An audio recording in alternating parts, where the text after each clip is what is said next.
Hey guys, in today's video I'm going to share with you an incredible and deeply transformative story. Let's follow the account of Holden Wakefield, who lived a near-death experience and had shocking visions about the future of humanity and the planet.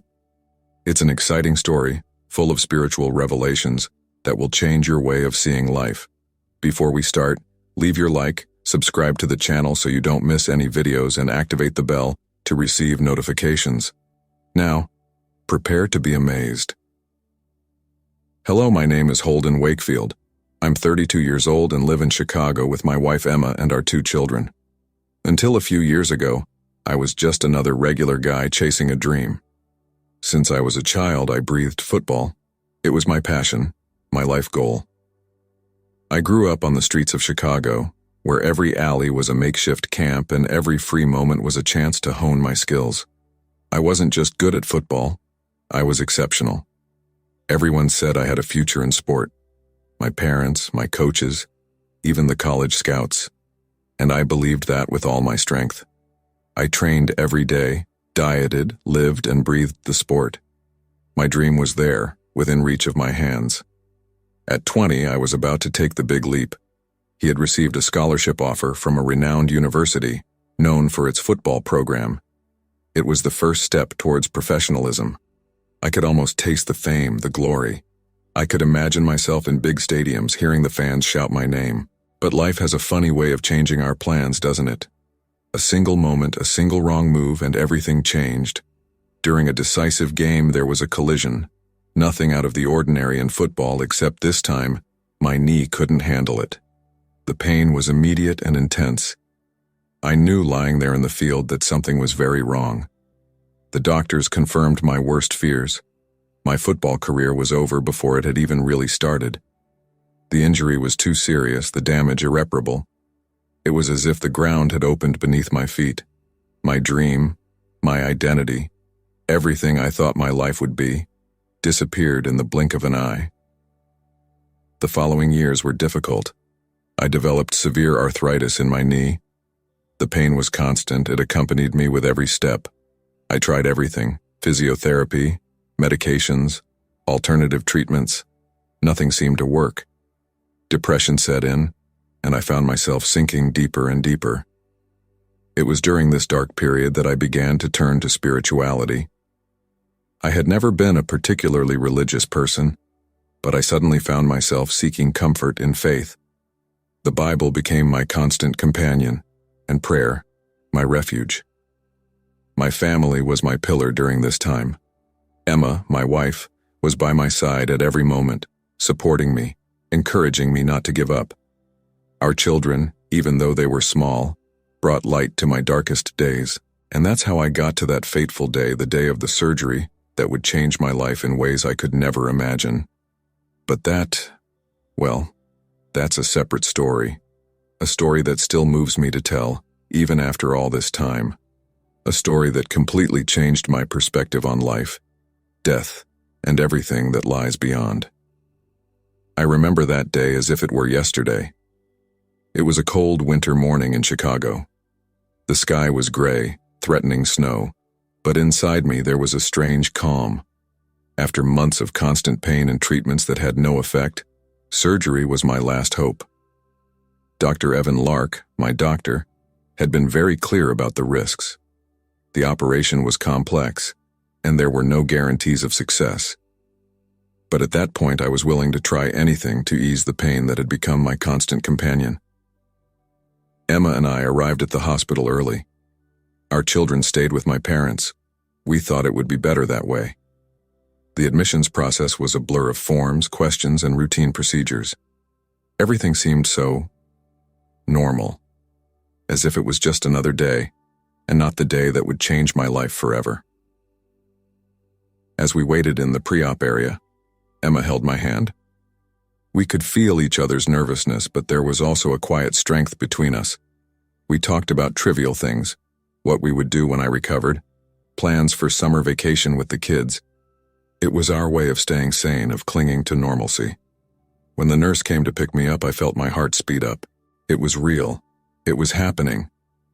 I gave Emma one last hug, smelling her perfume, the texture of her hair. It's "It's going to be okay," she whispered in my ear. I wanted to believe her with all my strength. In the preparation room, the medical team moved efficiently, checking monitors, adjusting equipment. The anesthetist explained the procedure, his voice calm and professional. I nodded, pretending to understand everything, when in reality my mind was racing a mile a minute. It was then that I felt that strange peace envelope me again. It was as if an inner voice told me that, regardless of the outcome, everything would be okay. I closed my eyes and said a silent prayer, not just for myself, but for Emma, for our children, for the medical team. Dr. Lark showed up for one last check. His face exuded confidence, and that calmed me a little. "Ready, Holden?" he asked. I nodded, unable to form words at that moment. When they started taking me to the operating room, I had a moment of panic. What if I didn't wake up? What if this was the last time I would see the world? But then that feeling of peace came back, even stronger. I looked at the white hospital ceiling passing above me and thought of all the people who had already made this same journey. In the operating room, the lights were bright, almost blinding. The team moved with precision, each in their place. I felt the oxygen mask being placed over my face and heard the anesthesiologist's distant voice counting down. As consciousness began to leave me, I had a strange thought. It wasn't fear, nor anxiety. It was more like curiosity, as if a part of me knew something extraordinary was about to happen. What happened next is something I still struggle to adequately describe. Words seem inadequate to express the experience, but I will try my best. The first thing I noticed was the absence of pain. After living with constant discomfort for so long, the feeling of being completely free of it was almost intoxicating. But that was just the beginning. I opened my eyes, or at least I thought I had, and found myself floating above the operating table. Down below, I could see my own body, motionless, surrounded by medical staff. It was a surreal scene. I should have been scared, panicked even, but I wasn't. I felt a deep calm, as if everything were perfectly natural. I watched the doctors working, their voices muffled as if they were coming from far away. I saw Dr. Lark frown in concentration. I noticed a nurse passing an instrument, another doctor checking the monitors. It was fascinating, like watching a film in which I was simultaneously the protagonist and spectator. Then, without warning, I started moving. It was not a physical movement as we know it. It was more like my consciousness was shifting. I passed through the hospital walls as if they were made of smoke. I saw hallways, other patients, families anxiously waiting for news. Everything seemed to happen in slow motion and at the same time at incredible speed. I left the hospital and found myself floating over Chicago. The city I knew so well looked different from that perspective. The lights, the buildings, the streets. Everything had an ethereal, almost magical quality. I could feel the wind, but not the cold. It was winter, but the physical sensations no longer affected me. It was then that I realized I was not alone on this journey. There was a presence with me, a figure that I could not see clearly but whose existence I felt with certainty. There were no words exchanged, but somehow I knew this presence was there to guide me. We started moving again, but this time the speed was incredible. The landscapes passed by like blurs of light and color. Cities, fields, mountains, oceans. Everything was mixed together in a kaleidoscope of images. I should have been dizzy, disoriented, but I wasn't. I felt more alert and aware than I had ever felt in my life. Suddenly we stopped. I was in front of a cave, dark and mysterious. The entrance was imposing, almost intimidating, but I didn't feel scared. At the bottom of the cave I could see a soft, inviting light. My guide, for that was how I saw him now, indicated that we should enter. As I entered the cave, I felt a change. It wasn't just a change of environment, but a change in myself. It was as if each step took me not just deeper into the cave, but deeper into my own consciousness. Memories, thoughts and feelings that I didn't even know I had began to surface. The light at the bottom of the cave grew brighter as we advanced, It was no ordinary light. It had a quality I had never seen before. It was welcoming, comforting, almost alive. I felt like I was about to discover something immense, something that would change everything I thought I knew about life and death. When we finally reached the source of the light, I was momentarily blinded by its brightness. When my vision adjusted, I realized we were in a completely different place. The cave was behind me, and before me stretched a landscape that defied all earthly description. I knew at that moment that my journey was just beginning. When my eyes adjusted, I was amazed at what I saw. We were in a vast meadow, bathed in light that seemed to come from all directions at once.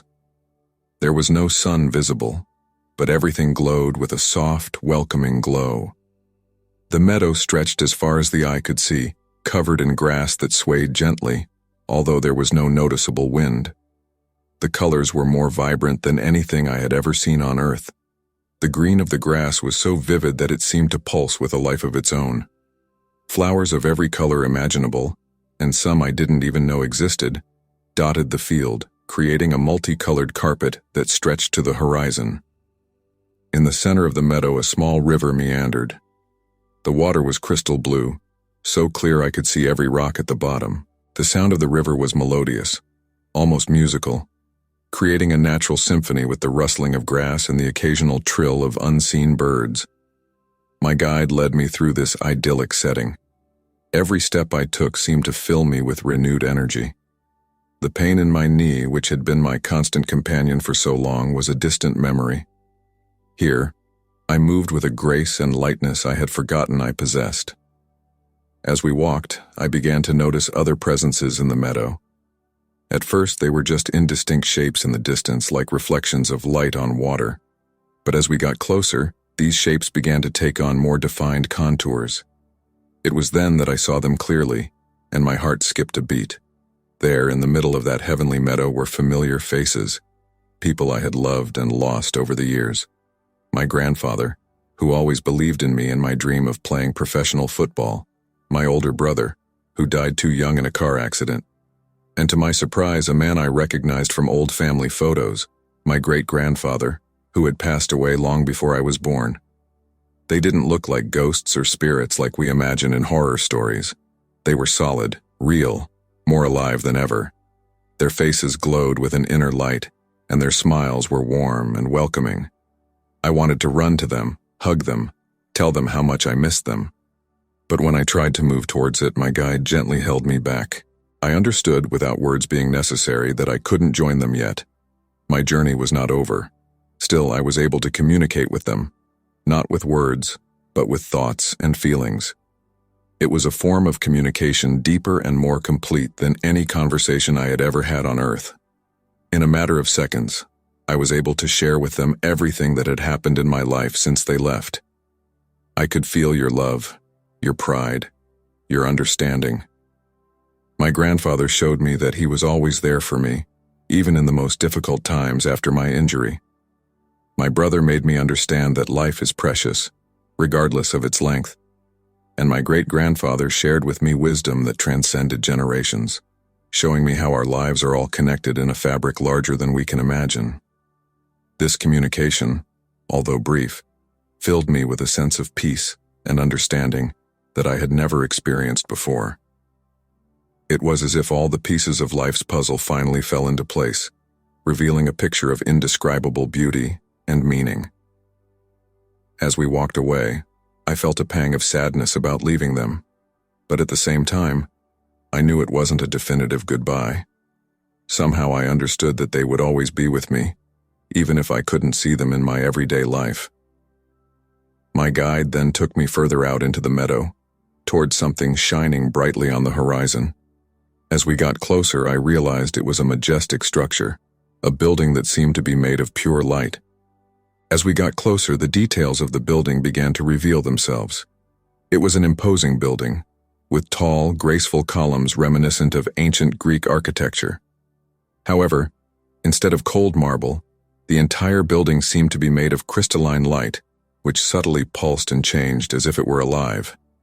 The entrance was a large portico, adorned with symbols and patterns that I didn't recognize but that somehow felt familiar. It was as if these symbols spoke directly to my soul, telling a story that went beyond words. As we entered, I was amazed at the interior. It was a vast hall, so big that it seemed to have no end. The walls, if they could be called that, were made up of endless shelves, all filled with books. But they were not ordinary books. Each volume glowed with its own light, some pulsing gently, others twinkling like stars. My guide took me to one of these shelves and, with a gesture, indicated a particular book. When I touched it, I felt an immediate connection. It was the book of my life. Upon opening the book, I was flooded with memories and experiences.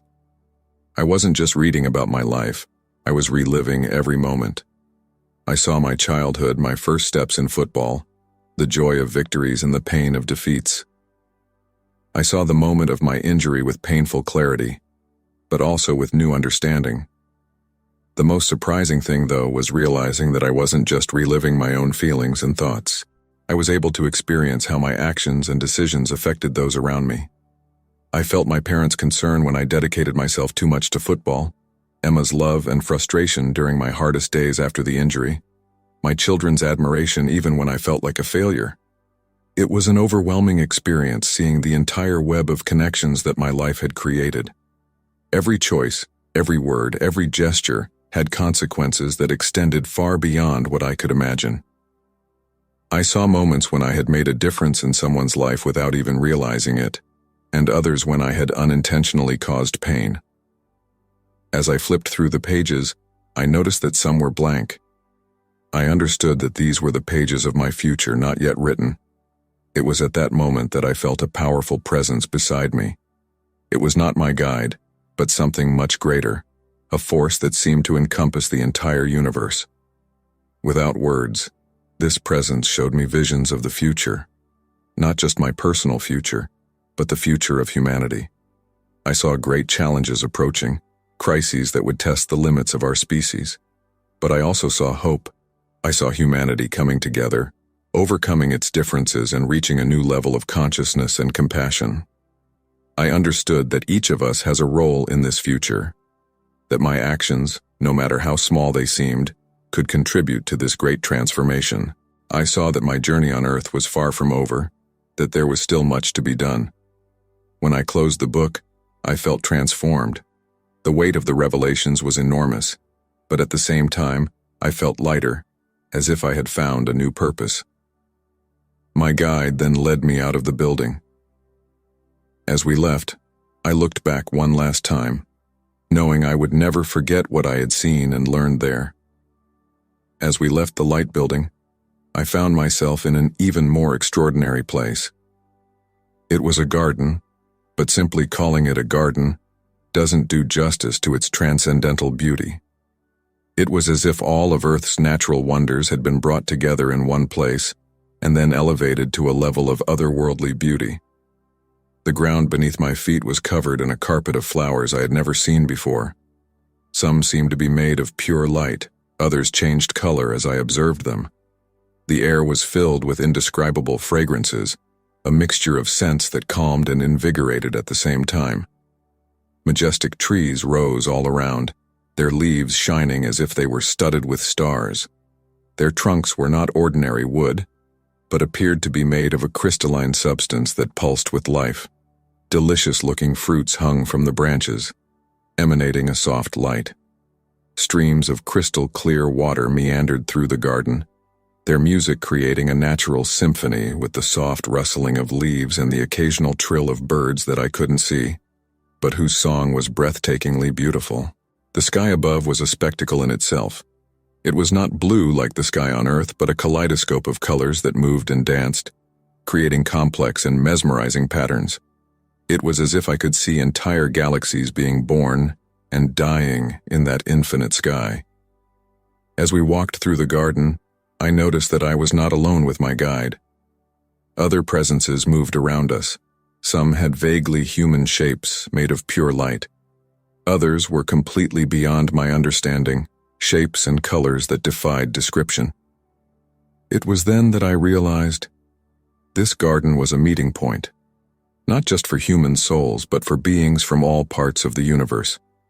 It was a place where all barriers of species, of planet, of dimension dissolved, allowing for universal communion. My guide took me to a group of these beings of light. There were no formal introductions, they were not necessary. The moment I approached, I felt an immediate connection with them. It was a form of communication that went beyond words, even beyond thoughts. It was a direct exchange of experiences, emotions, and knowledge. In a matter of moments, I was flooded with visions and understandings that challenged everything I believed I knew about the universe. I saw the vastness of the cosmos in a way that no telescope could capture. I understood that life, in its infinite varieties, exists throughout the universe.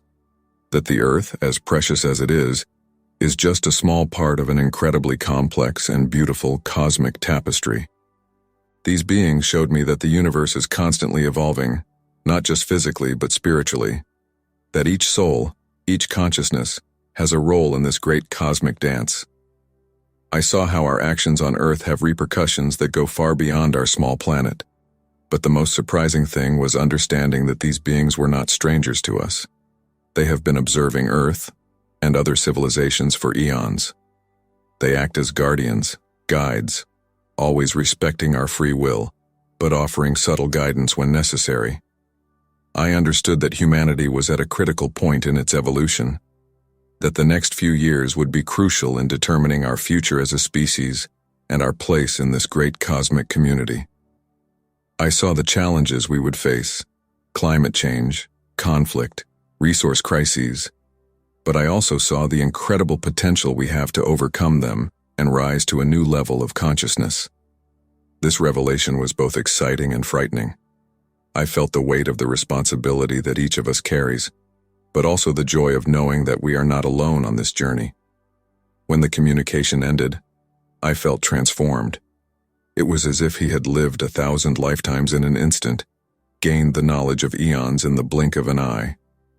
I looked at my guide, full of questions, but understood that some answers would have to wait.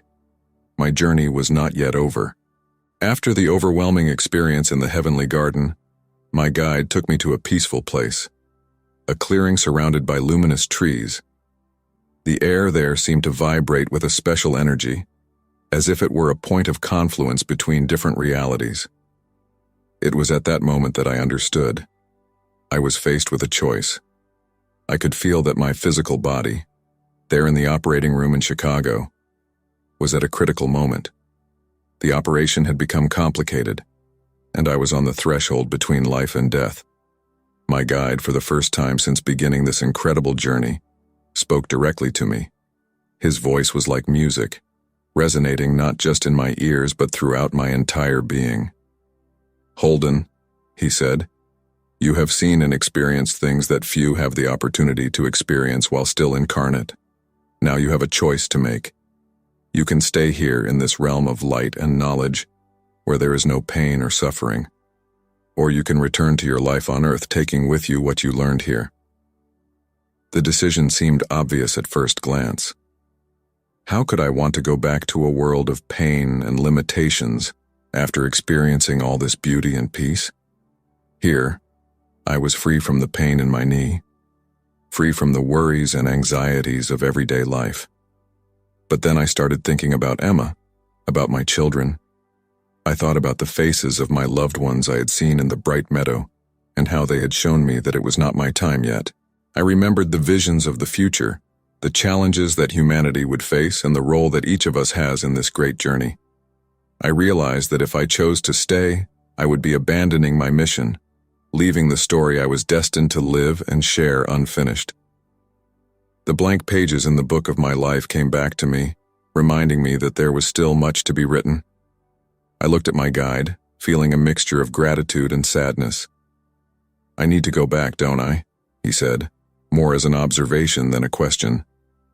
He nodded, a gentle smile on his luminous face. "The choice is yours, Holden.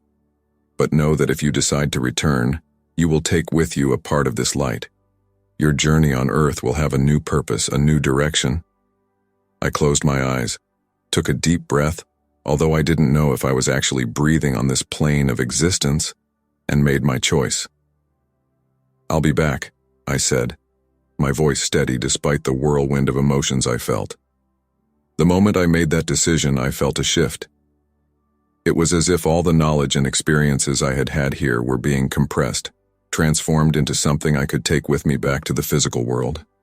My guide placed his hand on my shoulder. "Remember, Holden, you are never truly alone. What you experienced here will always be a part of you, even if you don't always remember it clearly. Use this experience to illuminate not only your life but the lives of those around you."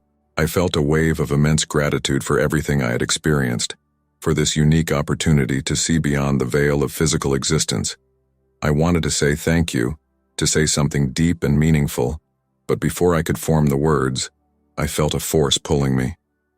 The light began to intensify around me, getting brighter and brighter until all I could see was pure white. And then, suddenly, darkness. The transition back to my physical body was abrupt and disorienting. One moment I was bathed in heavenly light. The next I was back to the harsh reality of the operating room. The first thing I felt was pain. After experiencing the freedom and lightness of the spiritual plane, physical sensations seemed to intensify. Every nerve in my body was screaming, especially my operated knee.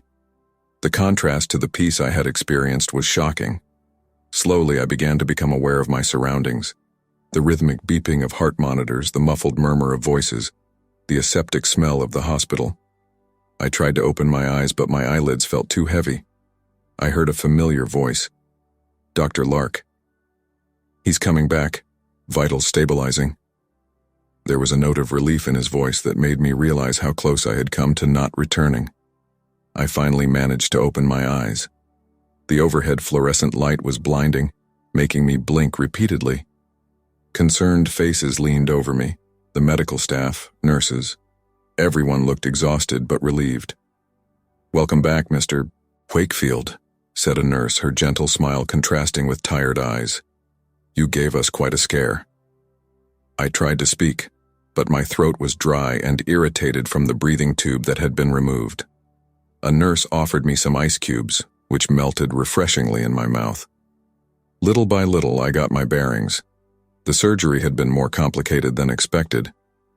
Apparently, I had had an adverse reaction to the anesthesia, which led to heart complications. For a few critical minutes, I was clinically dead. As the medical team performed post-operative checks, my mind struggled to process everything that had happened.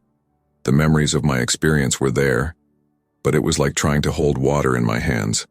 The more I tried to hold on to them, the more they seemed to flow. Soon after, Emma was allowed into the recovery room. When I saw her, I felt a wave of emotion so strong that tears came to my eyes. His face showed clear signs of worry and sleepless nights, but his eyes shone with relief and love. "Holden," she whispered, taking my hand. "You're back." In that moment, looking into Emma's eyes, I had a vivid flash of my experience. I remembered the bright meadow, the loved ones I had seen, the knowledge and peace I had experienced. I wanted to tell her everything, share every incredible detail, but words felt inadequate. "Emma," I managed to say, my voice hoarse. I experienced something incredible." She squeezed my hand, her eyes filling with tears. "Shh, it's okay now. You're here, that's what matters." In the days that followed, as I recovered in the hospital, fragments of my experience continued to surface. Sometimes they were just flashes, the sensation of floating above my body, the glow of the heavenly garden, the melodious sound of the streams in the lighted meadow.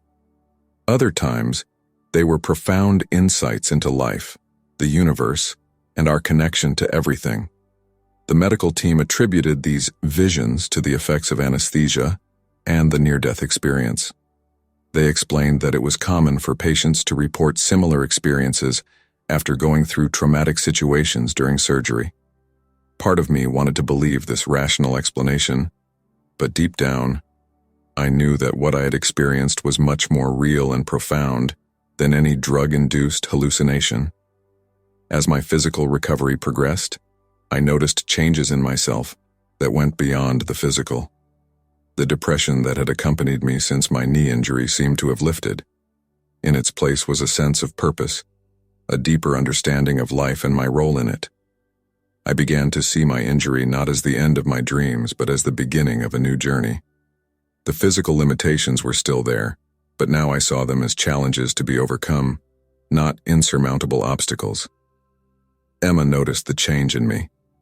One night, while we were alone in the hospital room, she asked me, "What really happened to you, Holden? You look different, in a good way, but different." I hesitated for a moment, worried that she might think I had gone crazy.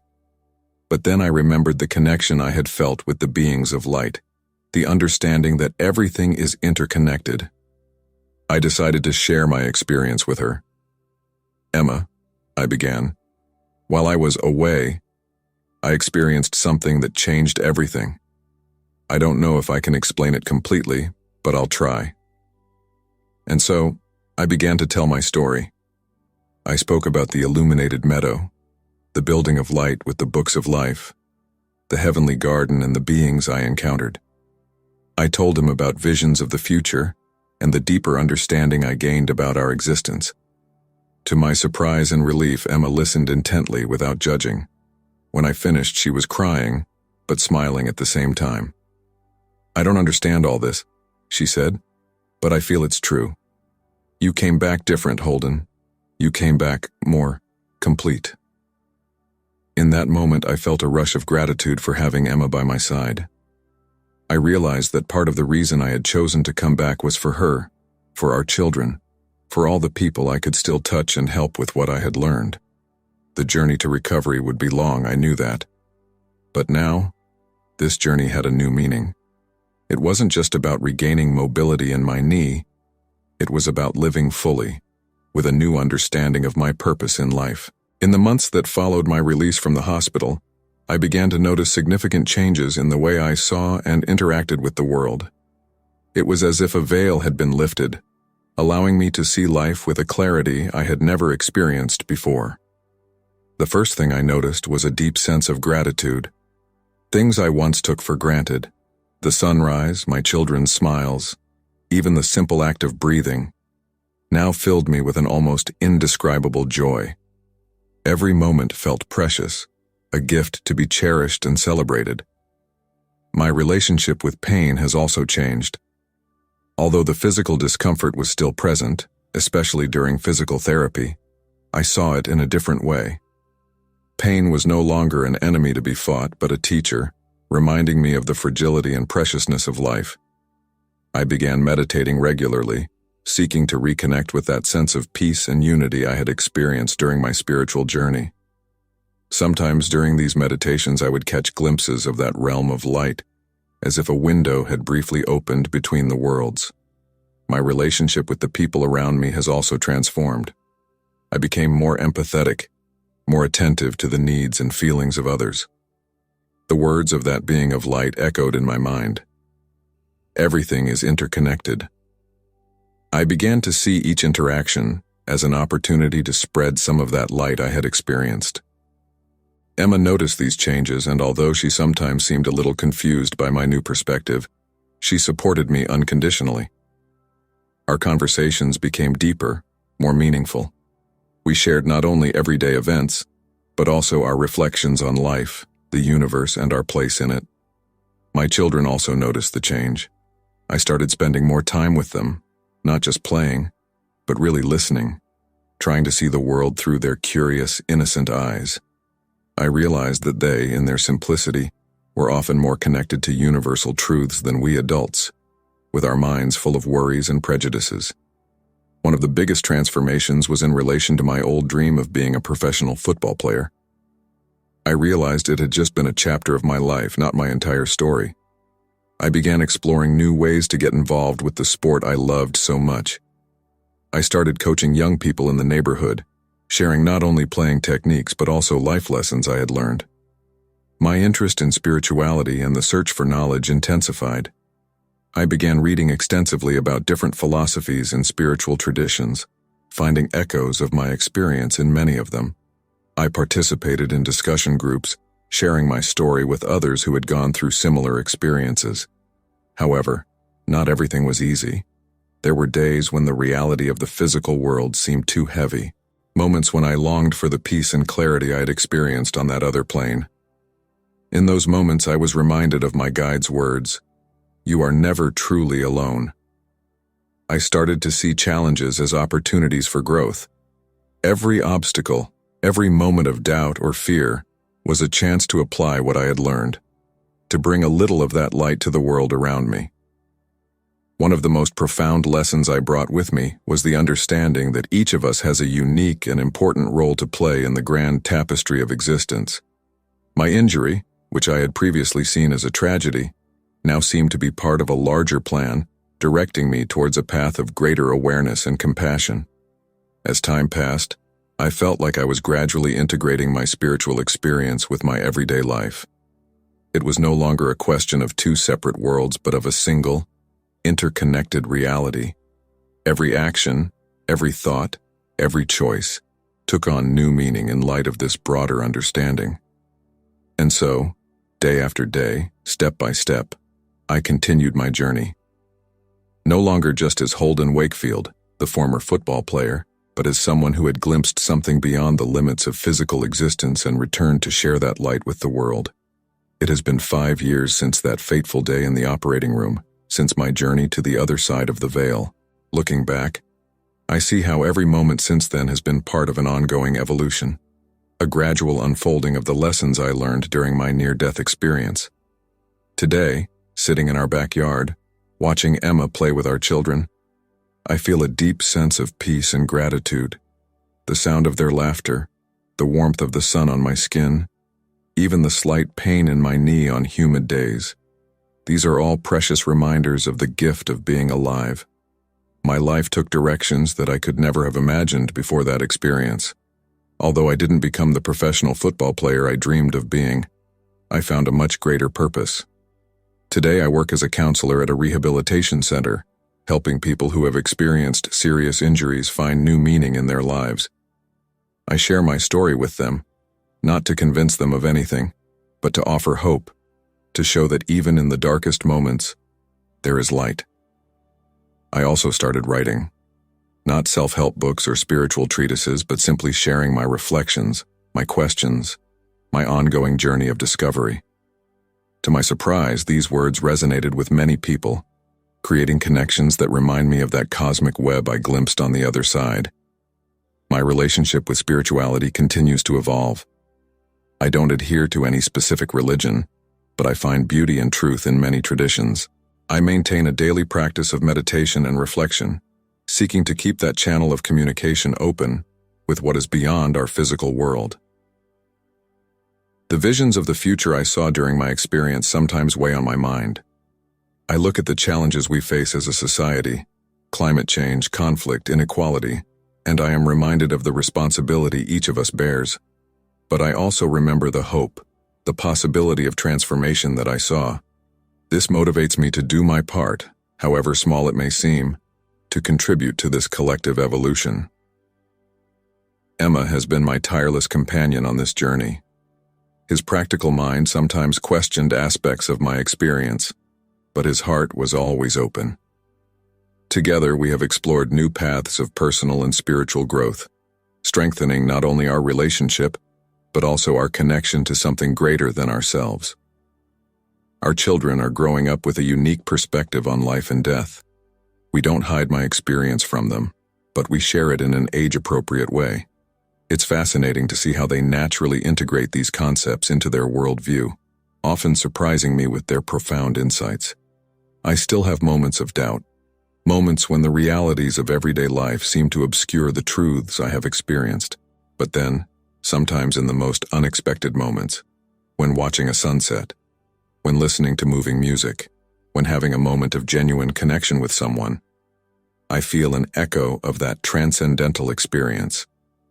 In these moments, I am reminded that the border between this world and the next is thinner than we imagine.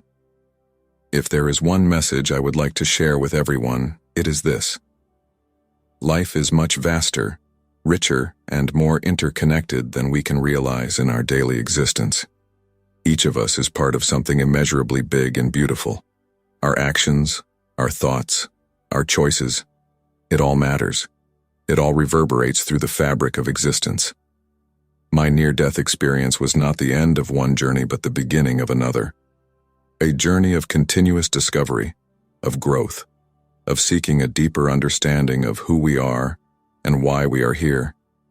It is a journey that continues every day, with every breath, every interaction, every moment of joy or challenge. And so, I continue walking this path, grateful for each step, each experience. I know there is much more to learn, much more to experience. But now, I face the future, not with fear or anxiety, but with calm anticipation, knowing that no matter what comes, we are all part of something bigger, something beautiful, something eternal. The light I experienced on that other plane didn't stay there. It is here, in each of us, waiting to be recognized, nurtured, and shared. And that's what I intend to do for the rest of my days. Live in that light and help others find it within themselves.